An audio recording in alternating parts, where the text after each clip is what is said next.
بسم اللہ الرحمن الرحیم۔ حضرت محمد صلی اللہ علیہ وآلہ وسلم نے فرمایا، میری امت میں ایسے برے لوگ پیدا ہو جائیں گے جو گانے بجانے کو حلال بنا لیں گے۔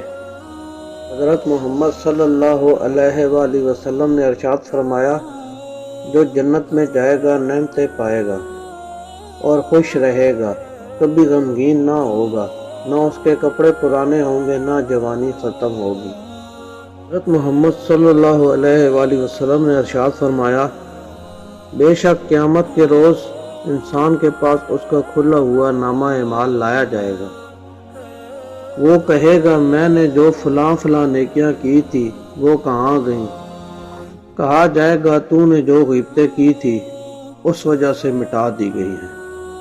حضرت محمد صلی اللہ علیہ وآلہ وسلم نے ارشاد فرمایا، جو شخص یہ پسند کرے کہ لوگ اس کے سامنے باادب کھڑے ہوں تو وہ اپنا ٹھکانہ جہنم میں بنا لے۔